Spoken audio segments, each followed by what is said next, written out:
Good morning students. आज का हमारा टॉपिक है सार्वजनिक आय के स्रोत।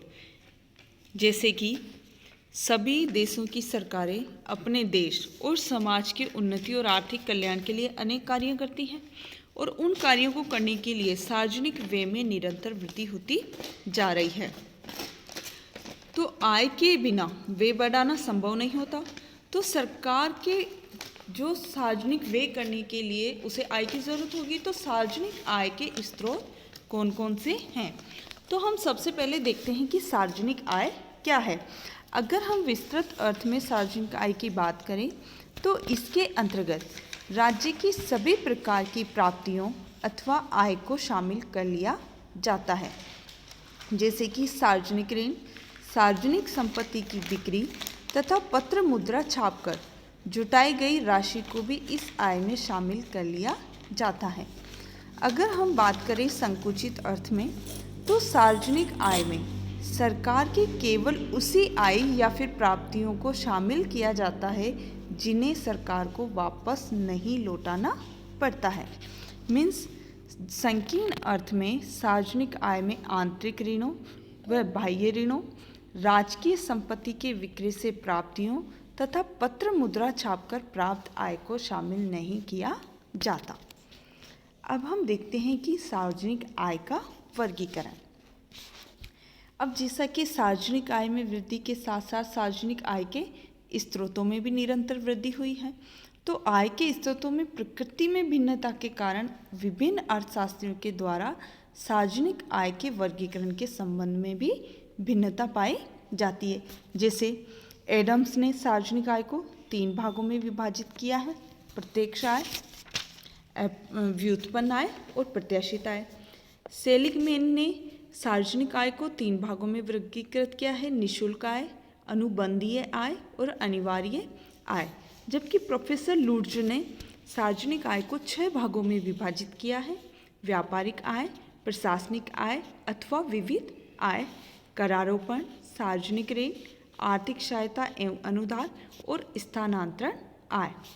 डाल्टन के अनुसार डाल्टन ने सार्वजनिक आय के स्रोतों के वर्गीकरण को 12 भागों में विभाजित किया है, जिनमें कर, उपहार, ब्लात ऋण, न्यायालयों द्वारा द्रव्यिक दंड, सार्वजनिक संपत्ति से आय, राजकीय उद्योगों से आय, शुल्क, स्वेच्छापूर्ण ऋण, सार्वजनिक उपयोगी उद्योगों से प्राप्त लाभ, विशेष निर्धारण, छापे खाने के उपयोग से प्राप्त लाभ और स्वेच्छापूर्ण उपहार।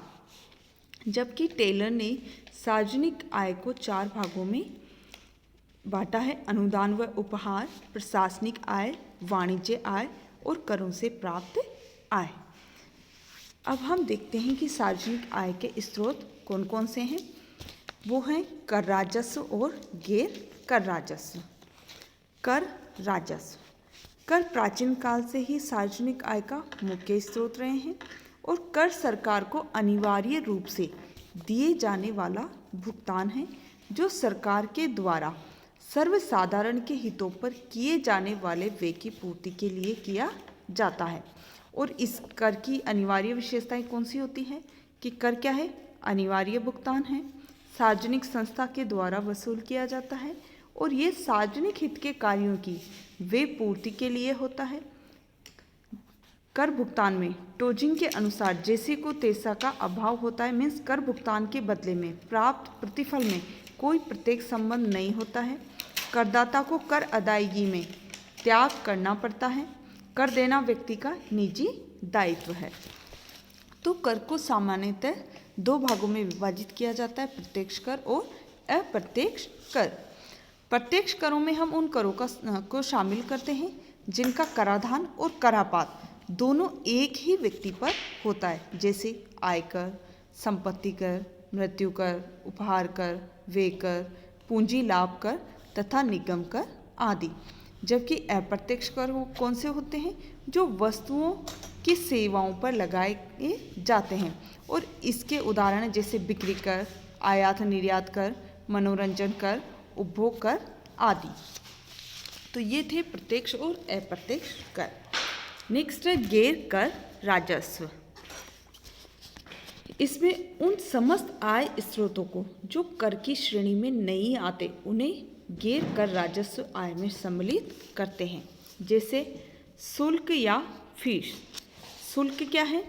शुल्क वह भुगतान है जो कि कोई व्यक्ति सरकार को किसी विशेष लाभ की प्राप्ति के बदले में देता है, जैसे कोर्ट फीस, स्कूल कॉलेजों में ली जाने वाली फीस। यद्यपि कर और शुल्क में अनिवार्य भुगतान की कुछ समानता है, फिर भी दोनों में कुछ विशेष अंतर है। जैसे कर के बदले में प्रत्यक्ष प्रतिफल नहीं मिलता, जबकि शुल्क के बदले में प्रत्यक्ष प्रतिफल मिलता है। कर और लाभ में कोई सीधा संबंध नहीं होता है, जबकि शुल्क और लाभ में प्रत्यक्ष संबंध होता है। शुल्क के बदले में लाभ पहुंचाने की गारंटी होती है, लेकिन कर के बदले में नहीं होती है।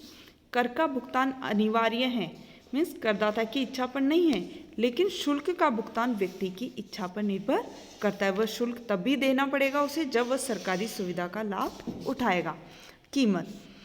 कीमत या फिर मूल्य सार्वजनिक आय का वह स्रोत है जिसमें सरकार एक व्यवसाय के रूप में अपनी वस्तुओं और सेवाओं को बेचकर मूल्य प्राप्त करती है।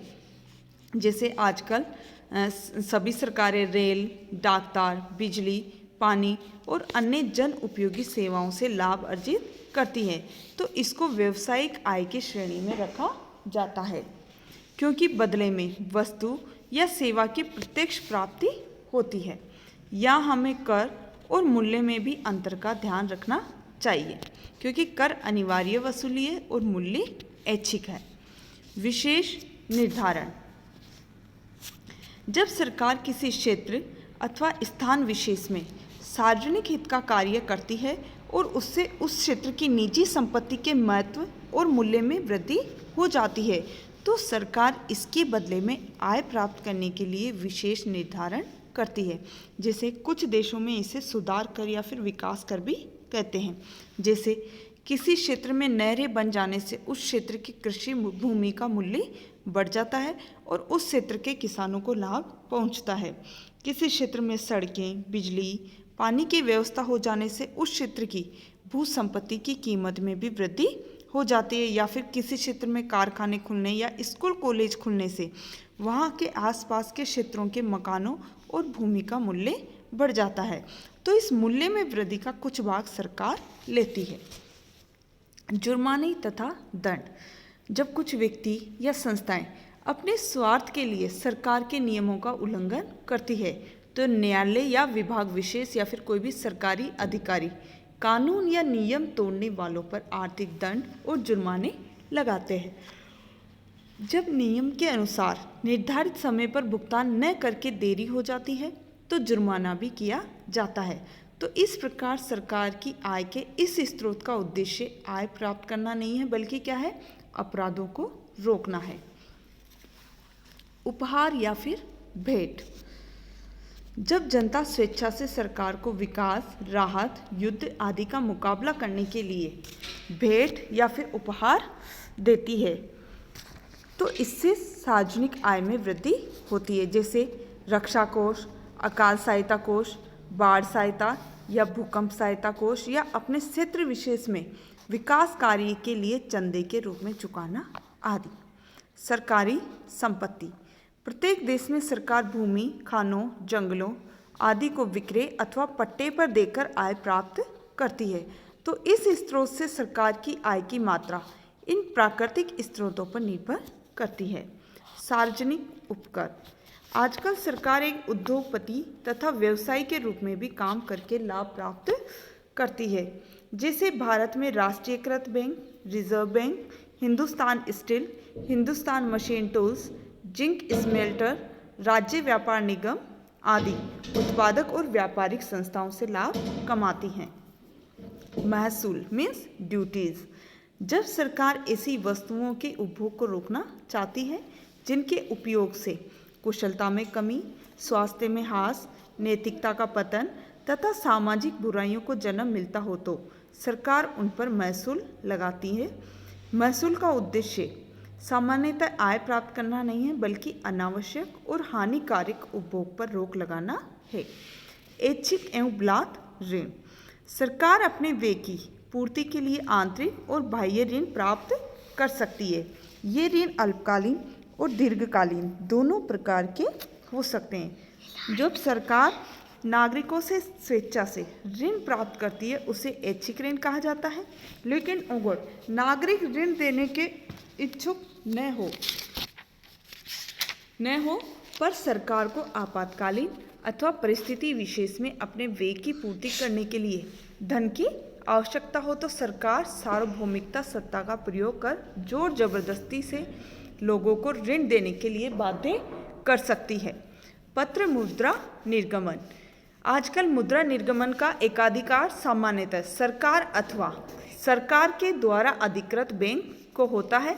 जब सरकार को जन कल्याण कार्यों पर व्यय के लिए अधिक साधनों की आवश्यकता होती है और अन्य स्रोतों से आय जुटाना संभव नहीं होता तो सरकार नोट छापकर क्रय शक्ति प्राप्त करती है। विकासशील अर्थव्यवस्थाओं में ये आय का प्रमुख स्रोत बनता जा रहा है। Thank you.